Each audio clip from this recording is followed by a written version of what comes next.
नमस्ते, मैं हूँ राजीव।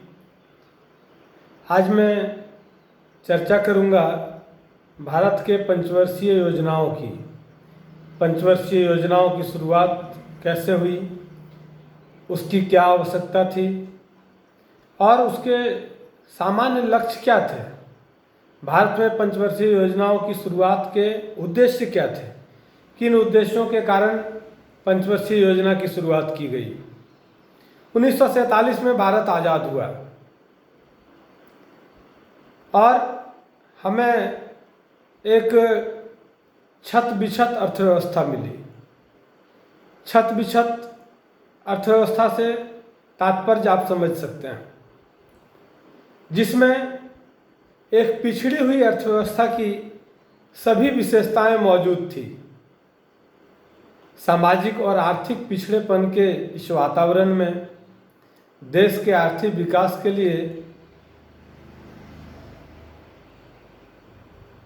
इस देश के लोगों के सामने एक बड़ी चुनौती थी। कौन सी रणनीति या व्यूह रचना और स्ट्रेटजी अपनाई जाए जिससे इस देश के आर्थिक विकास की पहिया को आगे बढ़ाया जा सके। रणनीति या व्यूह रचना से तात्पर्य है किसी भी समस्या के समाधान के लिए उपलब्ध विधियों में से किस विधि का चयन किया जाए जिससे समस्याओं का समुचित समाधान हो सके। ऐसे में रणनीतिकारों के पास दो तरह की रणनीति पर चर्चा की गई। पहली रणनीति थी स्वतंत्र बाजार विकास की रणनीति। इस रणनीति में विकास की प्रक्रिया मांग व पूर्ति की शक्तियों के आधार पर निजी क्षेत्र द्वारा संचालित की जाती है, अर्थात कीमत यंत्र द्वारा संचालित होती है। कीमत यंत्र के तहत संचालन से सरकार को आर्थिक क्रियाओं को मूर्त रूप देने में या आर्थिक समस्याओं के समाधान में यह बहुत ही कारगर तरीका है, क्योंकि हम प्राइस मैकेनिज्म को जब बेस बनाते हैं तो उसमें सरकार का आर्थिक क्रियाओं में बहुत ही कम हस्तक्षेप होता है। यानी बाजार स्वतंत्र होती है और स्वतंत्रतापूर्वक किसी भी कार्य को करने में वह खुद को स्वतंत्र महसूस करती है। इसलिए स्वतंत्र बाजार की विकास की रणनीति को अपनाई गई। दूसरी रणनीति थी योजनाबद्ध विकास की रणनीति, planned development strategy. Plan development strategy क्या था? इस रणनीति में सरकार देश के आर्थिक व सामाजिक विकास में न केवल मार्गदर्शन कर रही थी, बल्कि आर्थिक विकास की योजनाबद्ध तरीके को या आर्थिक विकास और आर्थिक समृद्धि में प्रत्यक्ष रूप से खुद को भागीदार बनाई थी। यानी सरकार खुद को भी भागीदार बना करके और योजनाबद्ध विकास की रणनीति में सहयोग कर रही थी। और जब सरकार खुद भागीदार हो गई तो अंततः क्या हुआ कि इस देश में आर्थिक विकास की योजनाबद्ध रणनीति को अपनाई गई और 15 मार्च 1950 को योजना आयोग का गठन किया गया। योजना आयोग क्या है? नियोजन क्या है? नियोजन का अर्थ क्या है? 5th ईयर प्लान का अर्थ क्या है? आर्थिक नियोजन का अर्थ होता है आर्थिक निर्णय। आर्थिक निर्णय जिससे संपूर्ण अर्थव्यवस्था की गहन जांच पड़ताल किया जा सके और एक निर्धारक सत्ता के द्वारा यह निर्णय लिया जा सके कि क्या उत्पादन किया जाए तथा उसका बंटवारा किस प्रकार करना है। हम जो उत्पादन करेंगे उसके बारे में निर्णय करना, चूँकि अर्थव्यवस्था के सामने जो समस्याएं होती है उन समस्याओं के समाधान के लिए, उन चुनौतियों से निजात दिलाने के लिए अर्थव्यवस्था के सामने पहला समस्या था what to produce, how to produce, उत्पादन क्या किया जाए, उत्पादन कैसे किया जाए और उसका बंटवारा कैसे किया जाए, समाज के विभिन्न वर्गों के बीच उसका बंटवारा किस प्रकार करना है। वस्तुतः आगतों के आदर्श संयोग प्राप्त करने की एक विवेकपूर्ण विधि है। जो इनपुट्स है उसके लिए आदर्श संयोग प्राप्त करने के लिए एक विधि है, जिस विधि को हम लोग इकोनॉमिक प्लानिंग कहते हैं।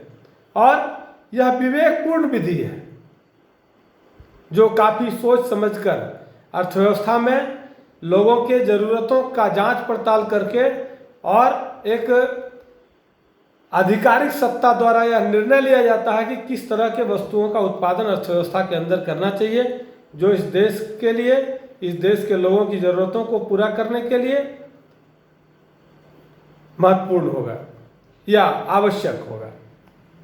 इस तरह से इसकी सहायता से पूंजी निर्माण की ऊंची दर को प्राप्त किया जा सकता था और इन्हीं कारणों से आर्थिक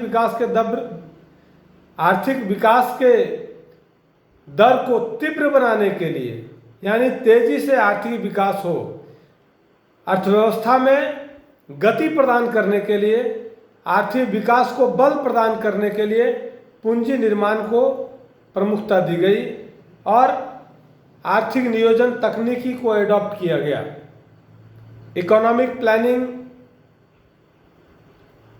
को प्रमुखता के साथ लागू करने के लिए पहल किया गया। हम कैसे समझेंगे कि नियोजन की प्रमुखता क्या है, उसकी परिभाषा क्या है?